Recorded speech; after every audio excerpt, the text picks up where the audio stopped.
শুনো, সুন্দর গন্ধ বেরোচ্ছে। এখনো তো দিইনি, শুধু পেঁয়াজ মশলা দিচ্ছি। কষা দেবা? হয়নি, মাখানো শুধু। খুব খিদে পেয়েছে।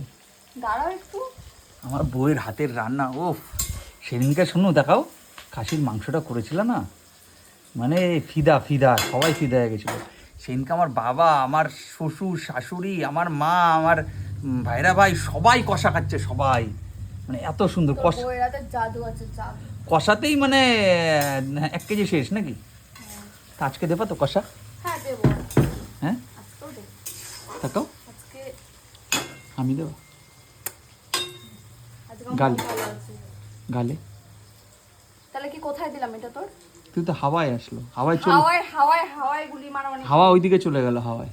দেখাও, হাওয়া এইখান দিয়ে তুমি দিলে, এখান দিয়ে গেট দিয়ে বেরিয়ে গেল। বেশি এরকম মাথাটা গরম করিস না গরমটার মধ্যে। শুনো, ভালো ভালো কথা বলছি, সরে যা এখান থেকে। তুমি কথার ভালো মধ্যেও ভালো গালাগালি কথা দাও। বলছি। ভালো রে, ভালো নাকি একটা বলতে গেলে। ভালো বলেছি, তোতলাই আমি একটু। তুমি তো তোতলা, আমি বুঝি, জানি, সেটা বড় কথা না। তো বড় কথা আর কি কি হচ্ছে আজকে? আর কিছু করছি না, চারিদিকে ভাঙচুর না, ঘরের মধ্যে অত রান্না করা যায় না গো। আমাদের বাসন ধোয়া বাড়িতে ধোয়া দেখো করছে। দেখাও চারিদিকে ওদেরকে কিরকম গর্ত হয়েছে। বড় বড় গর্ত হচ্ছে এদিকে, ওই দেখো পুরো ঘর জুড়ে গর্ত। ওইদিকে রড, ওইদিকে ইট, আর এইদিকে আমার বউ, মানে সবার আলাদা আলাদা দায়িত্ব। মিস্ত্রিরা মিস্ত্রিদের মতন কাজ করছে, বাড়ির ওদেরকে একটু মিস্ত্রি শরবত করে দাও। বাড়ির মিস্ত্রির মতন কাজ করছে, তাই না? কে বাড়ির মিস্ত্রি? আমি? তুমি তুমি জানি তো, আমাকেই বলবি। তুমি কি আমার বউ? আচ্ছা, ঠিকঠাক রাধো, বিকালে তোমাকে কিছু বাড়ির বাইরে নিয়ে গিয়ে খাইয়ে নিয়ে আসবো। বলেছিলি জামদানি শাড়ি দিবি, দিয়েছিস? আগের দিন জামদানি বলেছিলাম। ঈদ গুনতে পারলে ঈদ গুনে দিয়েছিলাম, তারপরেও আরে সেটা বড় কথা না, আজকে তোমাকে দাও ভালো করে রাধো। দেখো, তোমাকে আমি বিকালবেলায় নিয়ে গিয়ে চাউমিন রেস্টুরেন্টে খাবে। হ্যাঁ, খুব মজা দাও। চাউমিন তো খাই মাঝে সাঝে, তো রেস্টুরেন্টে আমরা যাই, বিকেল বেলা হলেই বেরোই, খাই, যাই, ঘুরে চলে আসি। ঘুগনি, আমাদের এখানে একটা দাদার দোকান আছে, এত সুন্দর ঘুগনিটা লাগে, তা বলো। 10 টাকায় মানে পেট ভরে যাবে, তাই না? যাবা আজকে ওখানে? যাবা? চলো নিয়ে যাবো তোমাকে। এই পড়ে গেল।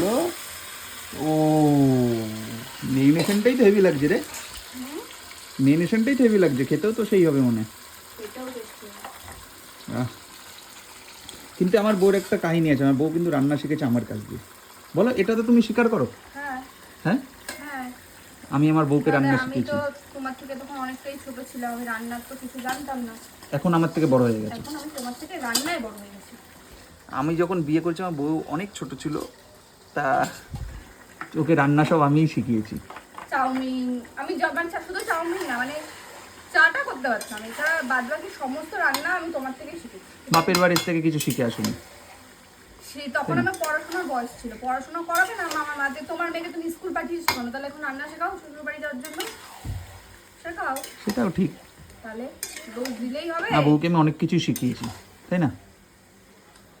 তা এখন অনেক কাজ, বৃষ্টিতে আকাশের অবস্থা তো খুব খারাপ এবার। বৃষ্টি, হ্যাঁ, বাবার আশীর্বাদে আমার বাবার আশীর্বাদেই দেখো, বাবা এখানে রয়েছে, আমার বাবার আশীর্বাদের জন্য বৃষ্টি হচ্ছে না। আমার বাবা, এই দায়িত্বগুলি বাবার নেওয়ার কথা ছিল, বাবা নেই, এর জন্য দায়িত্ব আমাদের উপরে পুরো পড়েছে, আমার আর আমার বউয়ের উপরে।